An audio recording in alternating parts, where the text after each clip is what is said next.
So this is my very first model. She was my done model. I did the balayage sandwich on her and baby lights mixed together, okay? And on her, you can stand up, baby. On her, I did the balayage sandwich only. And this was my model from yesterday. Who was here yesterday? Awesome. And let me show you guys. Look at that gorgeous blend. Everywhere she pulls her hair back, she'll have those baby lights, okay? And she also still has dimension, because we all know I love dimension, okay? And so these are my finished models. They're gonna be walking around once they're done with Phil and Jake explaining what they did. Oh wait, you didn't have a finished model coming with you. Nope. Okay, never mind. So Phil. Okay, so can you guys hear me? Yes? Okay. So yesterday we worked on a little Arctic model. I don't know who was here? Raise your hand. So did you guys see the picture on Instagram afterwards? Cool. So this is what the model looks like. So we wanted to play with silvers, light blues, and we created something. For those of you that weren't here yesterday, I've been taking color, and instead of working vertically, I started working horizontally, and that's like pixelated hair. For those of you that know me, for that is the most editorial type of color like that. But I saw a lot of trends overseas happening where this color was going sideways, and so that was really inspirational for me. So I wanted to teach you guys how to do something that's a little more salon friendly, which is like shine lines and just something that's a little bit really easy to do in the salon, but also really attention grabbing. So this is a really soft version. You can see the colors go from like a darker silver to a medium silver back into blue and then down into the silver. She's gonna be walking around so that you guys can take a peek.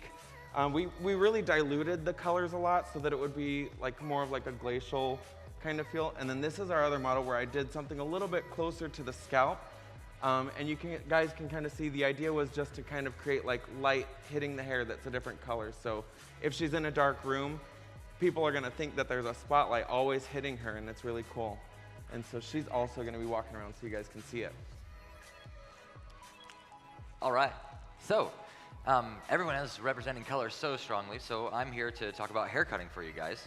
So we have any people who are just hair cutters out there or anything like that? Oh my God, everyone does both? All right, That's models, awesome. before you start talking and teaching, go ahead and just walk around, you guys. You're more than welcome to take photos of them, really dig into that hair, see where we messed up. Just kidding. So I'm here to talk about hair cutting. And when I think about hair cutting, I use a term called fundamentally creative. If you heard yesterday, you heard me say that term. And basically what that means is that all creative haircuts are just mixed up fundamental techniques, right? It doesn't matter if you're using a razor, if you're using a scissor, if you're cutting wet or dry, we can only layer, graduate, cut one length, or cut freehand, right? So once you kind of break it down that way, at least for me, it helps me understand in a more fundamental way how I can create and recreate and identify different shapes and create any style for any guest or model that I have. So today we're gonna be working with layering. And I started doing a lot of my hair cutting dry, especially on long hair. Let's say that this was a client coming into the salon to see me and she was gonna get like a full head of balayage or something like that. The last thing I would wanna do is balayage her whole head and then go back in and cut like concave layers into that and have to like go fix the steps in my color now. Because the color is gradient, it's not, you know, even all the way through. So I would definitely be cutting this kind of hair dry. And I also think my clients like that, get a little bit more nervous, I think, about cutting a lot of hair off, and they can see it happening right away and know exactly how it's gonna look. And so we'll be working with layering, and we're gonna be working with concave layering with her, which is layering that moves from short to long.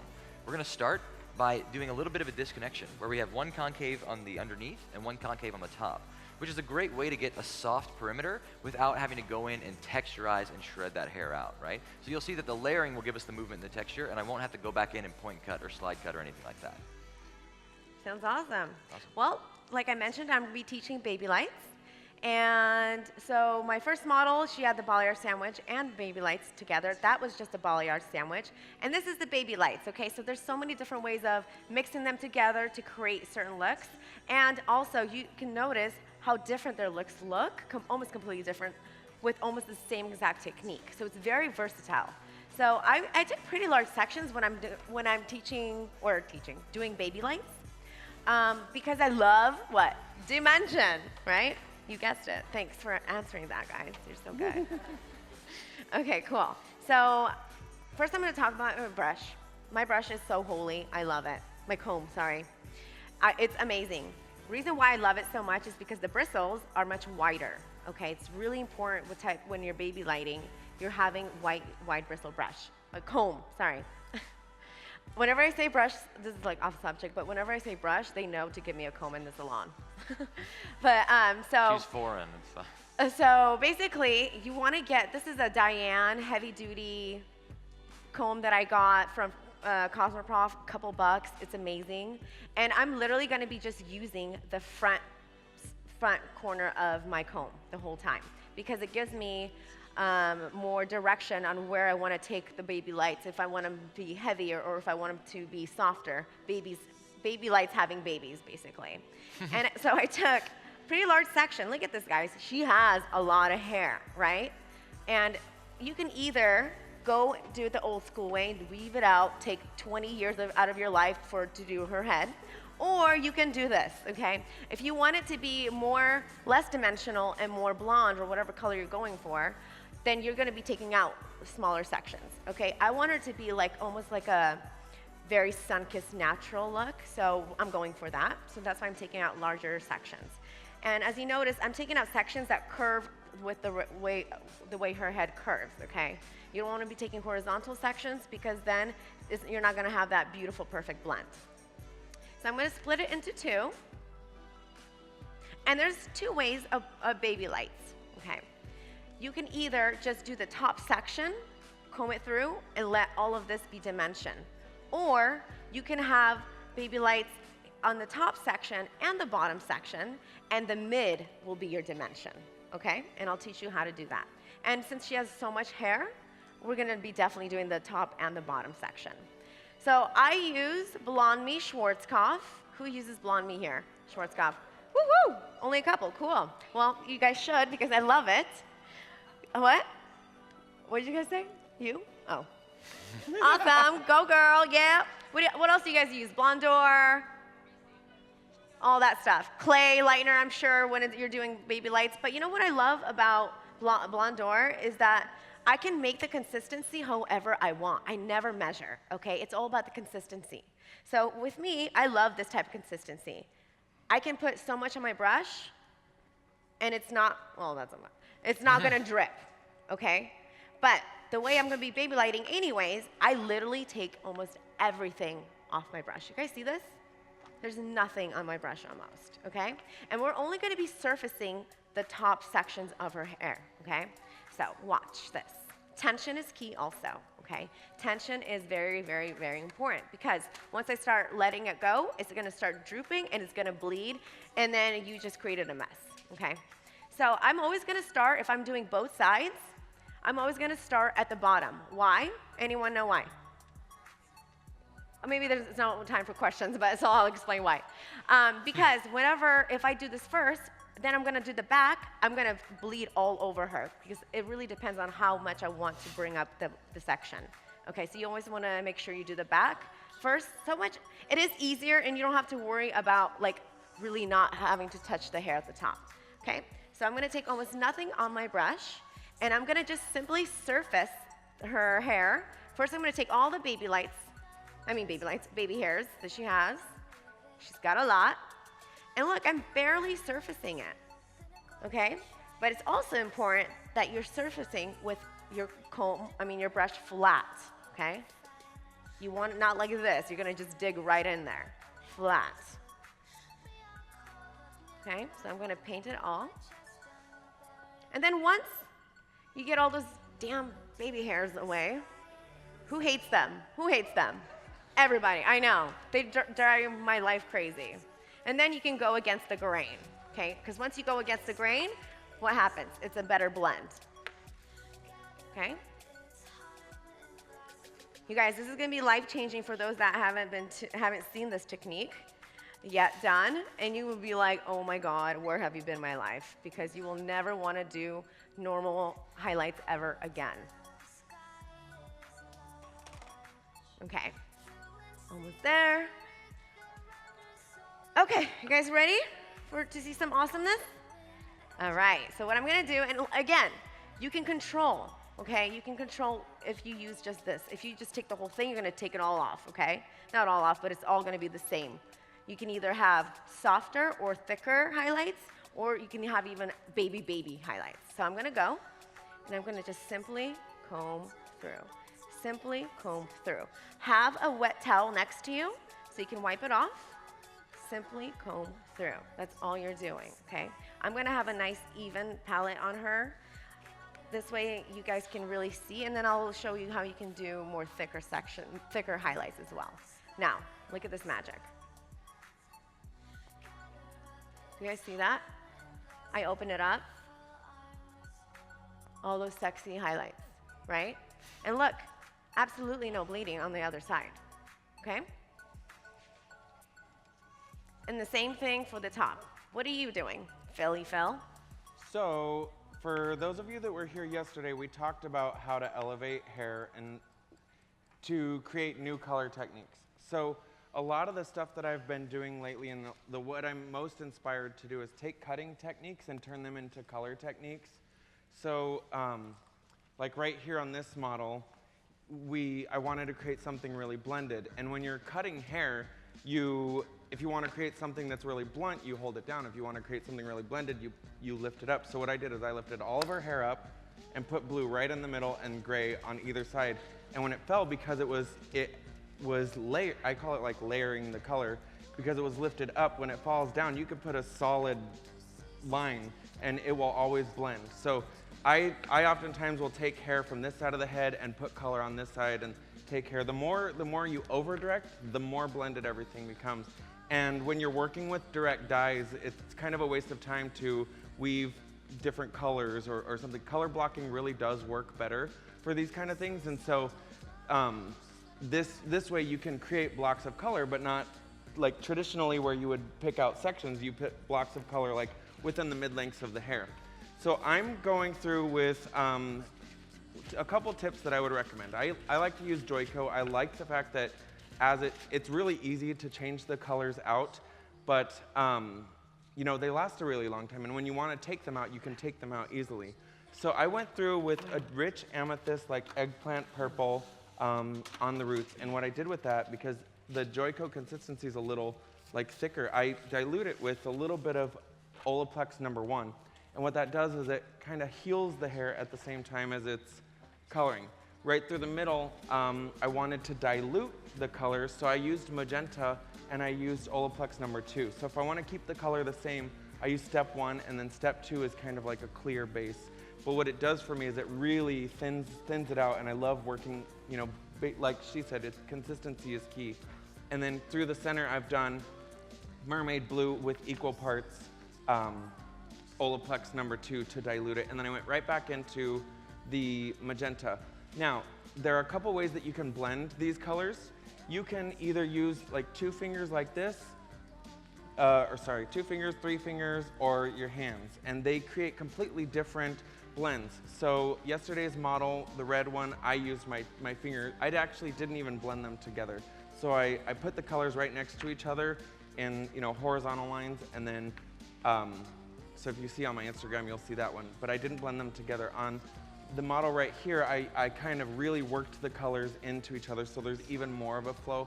And then this model right here on the edge, I just used the tips of my fingers, and right where the colors melted, I just kind of played the world's smallest violin.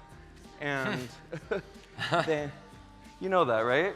When you're complaining and somebody goes like this, it means like, oh, I'm playing a sad song for you. So this is how you're gonna do it. So you're gonna put this root color on. We did do the root color right away, and since it sat a little bit, I wanted to refresh it, make sure it's a little moist so I can blend them together. I'm gonna go right into doing the magenta and Olaplex No. 2. Her hair is layered. Now yesterday, and textured. Yesterday my models pretty much had one length hair, and so I was able to hold the hair straight up and do it, but if I did that on her, we're gonna run out of hair on the sides. So what I wanted to do is hold the hair at 90 degrees from where it grows instead of like what we would call 180 in the salon for haircuts. Pull it out like this, get my blue ready, put it right on there, and then right where they meet, I'm gonna kind of pinch them together and blend them to make a third color. So it's like gonna look like so much work and not that much effort. So I just wanted to show you guys. The bottom is done, the top is done, and look at all that beautiful dimension in between. How simple is that, right? Who's gonna be doing those weaved out highlights now? She's like, me! I'm gonna keep doing them!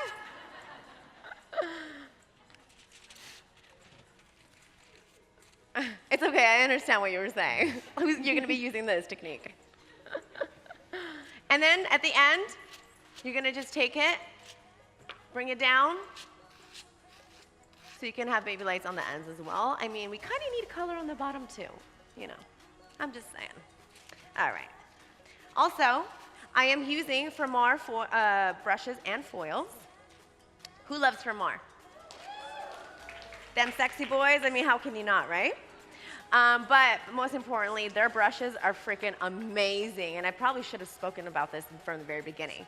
If you do not have a Fermar brush, please go to their booth right after this and get it. Well, not right after this, because we're going to go to the, what are we There's going? a meet and greet at the Yeah, Connect we're doing the Lounge meet and with greet. us after. After the meet and greet, go to the Fermar booth, get the brushes. They're not expensive. They're amazing. Why they're amazing? The bristle is extremely soft, so it gives you the most easiest way of stroking or brushing or gliding against the hair.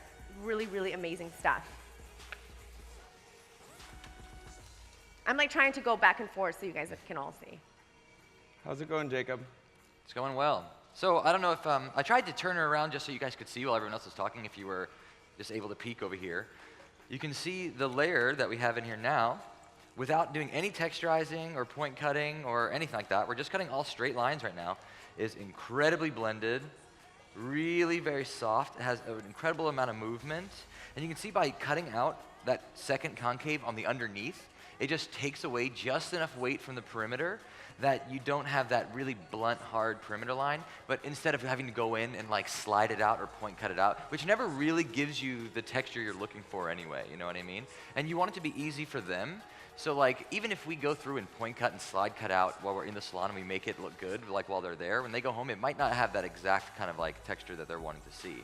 But with a layer like this, the actual layer is what's creating the softness and texture instead of you having to go in and remove it freehand. And we all love to freehand, but I'd say the easiest way to lose a client in the salon is to over-texturize your client's hair.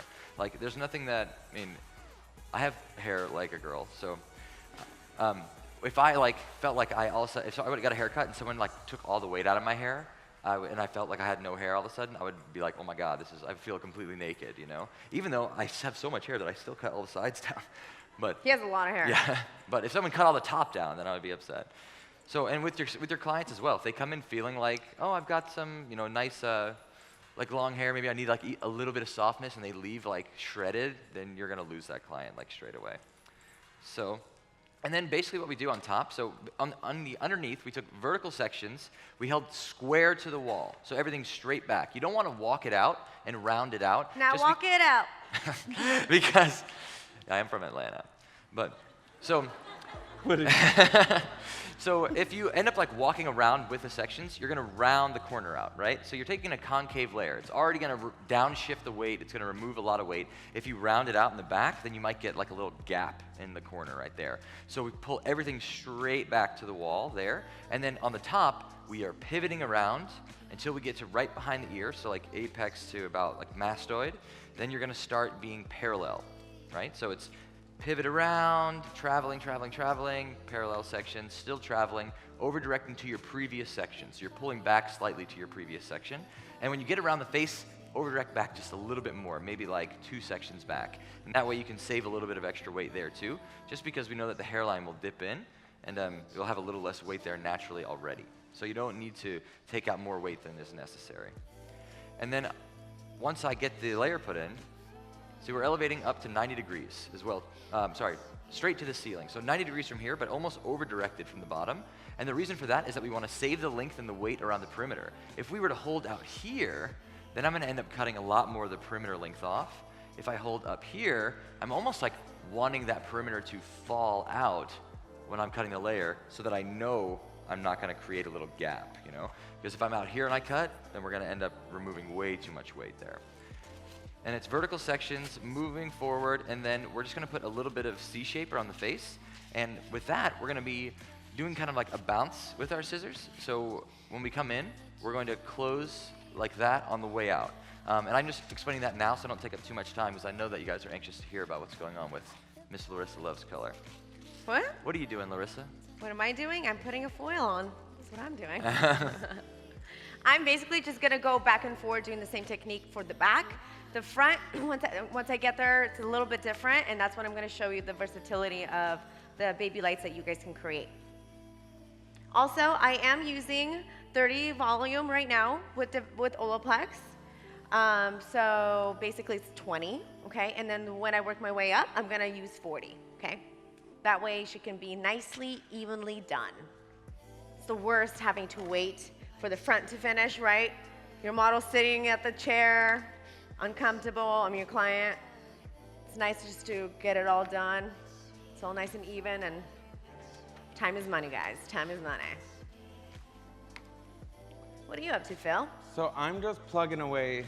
You know, it's really important to really wipe your hands in between each color, because not just so much that it like will blend. Like when you do something that you are feeling artistic about, you should always give it 100%, because a lot of times we don't get to do this stuff on paying, you know, clients in the salon, and you have to do things like this just because it fulfills your like inner artist, you know. And if you guys aren't doing Vivid clients, it might not be because people don't know that you do it. And so it's worth grabbing a couple people and saying like, hey, I just want to try this technique out. Let me see how it works. And if it doesn't work, you can go somewhere else and fix it. You know, at least it did. At least you got it for free, right? It's like, if I'm gonna cheat on my diet, I'm not gonna spend a lot of money on a burger. Yeah. I'm going to McDonald's. okay, so I just want to show you guys the mistake I just made. I started from the top, okay, because I was so into the conversation. And so it was a little bit more difficult for me to really go, like, make sure I'm not bleeding, and then I have to kind of not have that full tension. So it was a little bit more difficult in this section, okay? So don't do that. No bueno. We want to make it as easy as possible on all of us. So anyways, that's all I have to say. I'm really liking the consistency of the stuff that I've done over here. You know, typically with the really dark colors, I find like with any brand, they can kind of be like ink and bleed a lot, you know, when you're washing them out. So when you dilute them with Olaplex, there has to be some kind of science that says that, like, because Olaplex is going into the hair, it brings the color with it, because it just doesn't bleed as much. And I notice that my client's color is a lot shinier. Part of that too is like when you're working with vivid color or like, you know, bright colors, and if they're really kind of thick, you don't always see the microscopic like bits that you didn't get fully saturated. And so when you thin the color out a little bit, it actually will penetrate everything a lot more even. So what you're gonna see is a lot of shine from that. And that's something that I've been noticing, that when I do add Olaplex to my bright colors, they just are so much more even and shiny, and they grab the color better. Does everybody use Olaplex or no? Yeah. Cool. So I'm just gonna finish here. You know, this mermaid blue is a color that I really hadn't even like played with a lot, and I wanted a turquoise at the last class that we taught, and this is like the perfect like shiny like turquoise. It doesn't take any mixing normally, but I like to add the Olaplex just to make it a little bit lighter, because this blue is actually going to be probably the lightest color on this whole palette, because I want it to look like light is hitting her hair. That's So all. I'm finishing up with her layer, and you guys can see how, I always call it like instant gratification when I'm cutting dry, because I can just see that shape come in right away. We've been up here for about 20 minutes, and if I wasn't talking, I'd probably already be done with her haircut, you know?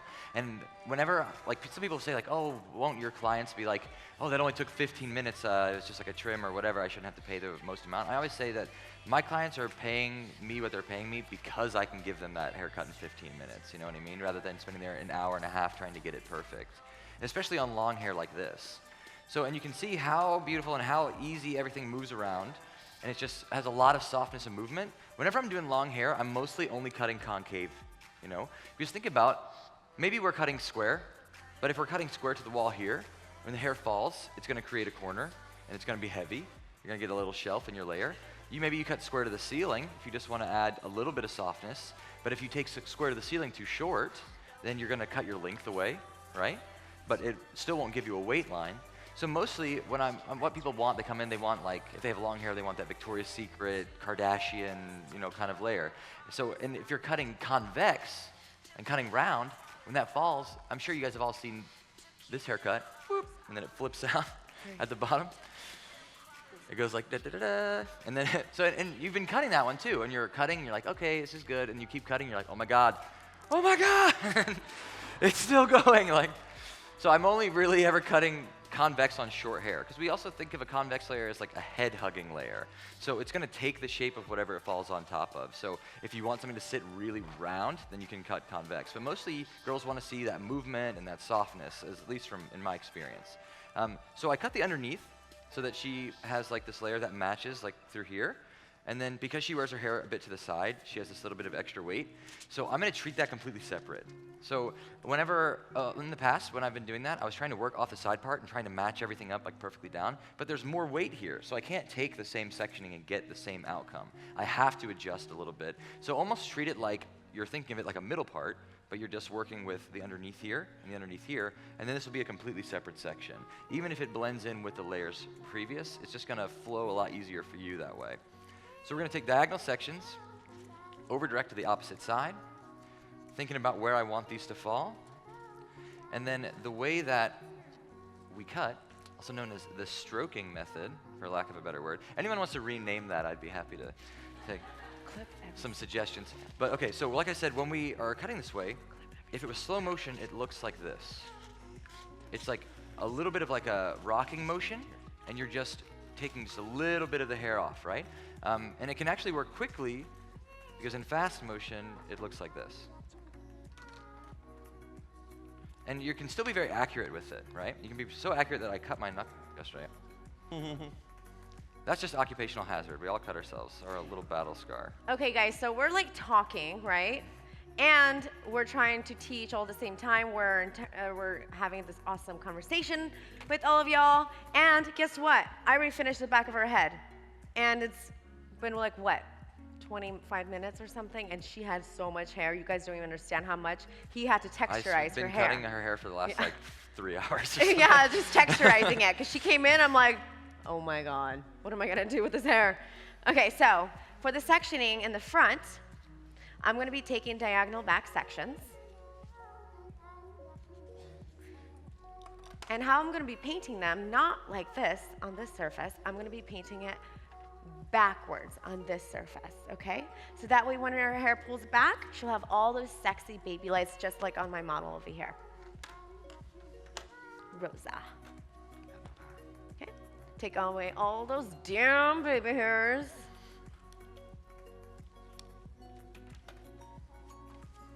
And I'm not putting any pressure onto the brush to her hair. I'm literally like barely touching it with the brush. Okay, so don't be like, and get in there, because then you can start bleeding. Okay, guys, this is the most important piece, in my opinion, on any client that we do, because it's the money piece. I'm talking so fast because I can see the clock, and I'm like, oh my God, I want to show you everything I possibly can. Okay, so I hope you understood everything I said. Okay, so they're like, what? Okay, so what I'm going to do, I'm going to show you the different ways of creating baby highlights. You either want highlights making babies, or you can just have a baby highlight. That's it, you know, it really depends. Or you can highlight your baby. Or you can highlight a baby, yeah, you know, or that, it all works. So what I'm gonna do with her beautiful hair, is I'm only going to be really brushing out the back, okay? The back of this section.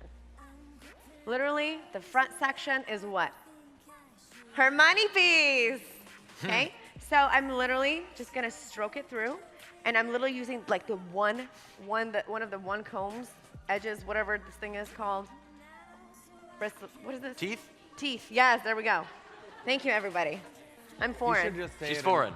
So we say say it every in time Russian. she gets some horrible grammar or whatever. That's my She's excuse foreign. for everything. It's fine. And then you can also go back in and recreate that money piece if you want it to be a little bit heavier. Because for me, I love lightness and brightness for my clients. And that's why I was taking really large sections in the back, because I wanted to be super minimalistic, super just dimensional, very, very just sun-kissed. In the front, I want heavier pieces, especially around the face, okay? And I'm so excited for you guys to see this, because it's gonna look awesome at the end. And we're gonna be toning her purple to a lighter purple at the end. It's gonna be really gorgeous. Phil. All right, so we're winding down on time, and I just want to show you guys, for those of you that weren't paying attention, this is what the pattern's gonna look like. This is, you know, the amethyst purple right into the magenta, melting into the mermaid blue and back into the magenta. You know, I really want you guys to know that this kind of idea about taking hair color and using elevation to create something different didn't work for us when we were using really fine, thin sections. But now that we're taking larger sections to balayage, and now that we're taking larger sections to color block again, this is really gonna help you guys. Like, imagine taking your balayage section and instead of just painting it down, because what happens when you paint hair lower is it creates lines.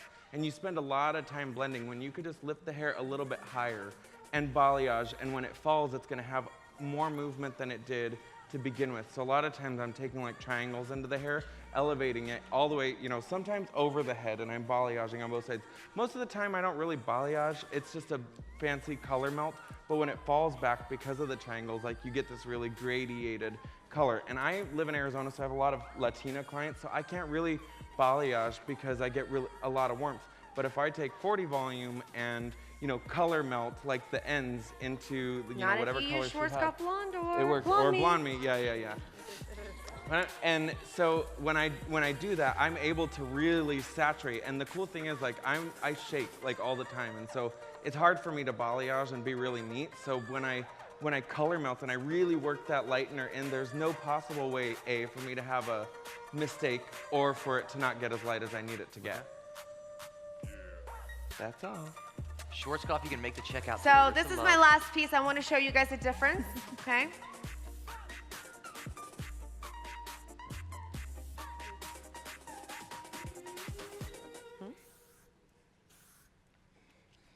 I want to show you guys the difference of the front versus the sides. And guys, just so you know, we're gonna meet at the Connect Lounge, which is in like the main entrance in between the food court. In about 15 minutes after this. But you Yeah. guys are more than welcome to head your way that way. And I'm gonna do a haircutting demo over there too, so you can get it up real close. Okay, so do you guys see that this is a little bit thicker around her face? And you have full control over it, okay? So it's a little bit thicker around her face because I want that many piece. She has an insanely amount of dimension. I took a little bit of smaller sectioning because I want it to be lighter. And in the back, it's still very gonna be consistent with the back, just baby sexy highlights.